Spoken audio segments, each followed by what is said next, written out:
आप सभी को शुभ प्रभात। मैं आपकी हिंदी पाठ्य पुस्तक बसंत भाग 3 के पाठ संख्या 4 जिसका शीर्षक है दीवानों की हस्ती और इसके लेखक है भगवती चरण वर्मा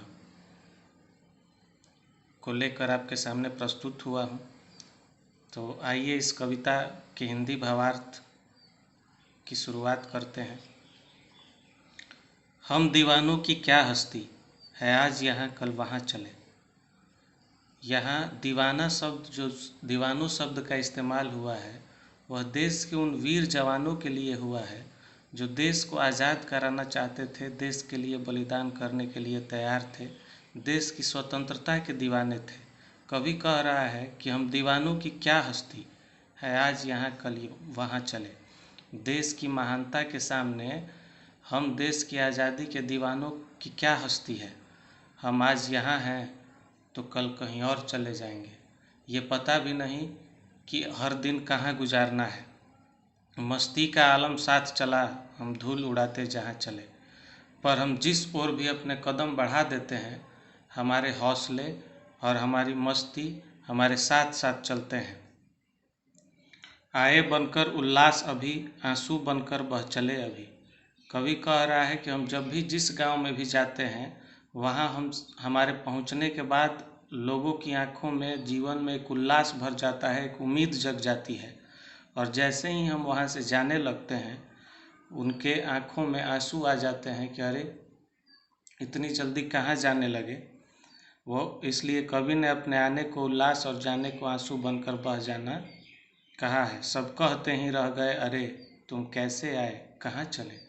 सभी लोग हमसे यह पूछते ही रह जाते हैं कि अरे अभी अभी तो आए थे, कैसे आए थे और इतना जल्दी जाने लगे।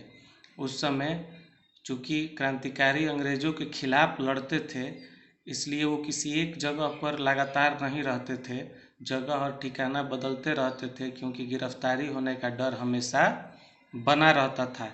इसलिए वह किसी गांव में जाते थे तो वहाँ उल्लास छा जाता था, लेकिन वहाँ से जब जाने लगते थे तो वहाँ के लोगों के आँखों में आंसू आ जाते थे और वो पूछते थे कि अभी अभी तो आए हो, क्यों जाने लगे। किस ओर चले यह मत पूछो, चलना है बस इसलिए चले। कवि कह रहा है कि हम किस ओर जा रहे हैं यह हमसे मत पूछो, हम तो देश की आज़ादी चाहते हैं और देश हित में हमें जहाँ भी जाना पड़ेगा हम निसंकोच भाव से वहाँ जाएंगे। हमें तो आज़ादी चाहिए, हमें चलना ही है, इसलिए हम जा रहे हैं। जग से उसका कुछ लिए चले, जग को अपना कुछ दिए चले। इस संसार से कुछ सुख दुख बांटे हमने, कुछ अपनी यादें उन्हें दी, कुछ उनकी यादें अपने साथ लेकर जा रहे हैं। दो बात कही दो बात सुनी, कुछ हंसे और फिर कुछ रोए। कवि कह रहा है कि हम जहाँ भी रुके वहाँ के लोगों से दो बातें कही, उनकी भी दो बातें सुनी, उनके सुख दुख में कुछ हंसे भी कुछ रोए भी। छक्कर सुख दुख के घूंटों को हम एक भाव से पिए चले। लेकिन सुख और दुख दोनों परिस्थितियों में हमने समानता बनाए रखी और उसे एक भाव से जीवन में ग्रहण करते चले।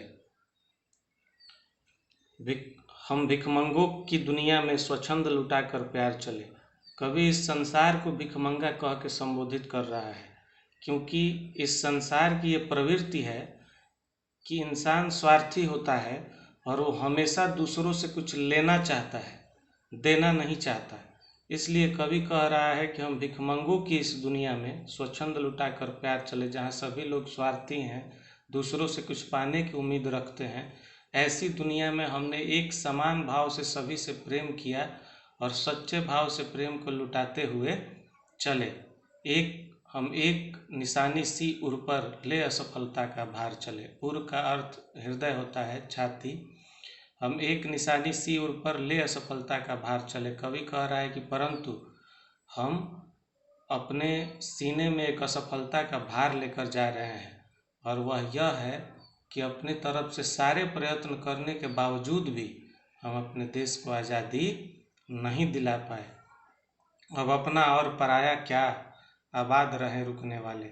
कवि कह रहा कि जो क्रांतिकारी होते हैं, देश के वीर सपूत होते हैं, वो लोगों में, धर्म में, समाज में, जाति में भेदभाव नहीं करते, न किसी को अपना और न किसी को पराया समझते हैं, सबको अपनत्व के भाव से देखते हैं। कवि कह रहा है कि हमारे लिए तो सब एक समान है, कौन अपना कौन पराया। जो भी लोग इस देश में हैं या रहेंगे वो आबाद रहें, ऐसी हम कामना करते हैं। हम स्वयं बंधे थे और स्वयं हम अपने बंधन तोड़ चले।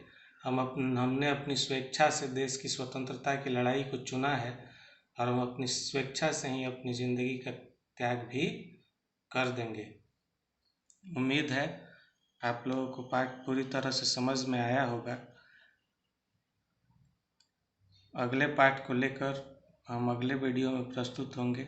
तब तक के लिए नमस्कार, धन्यवाद।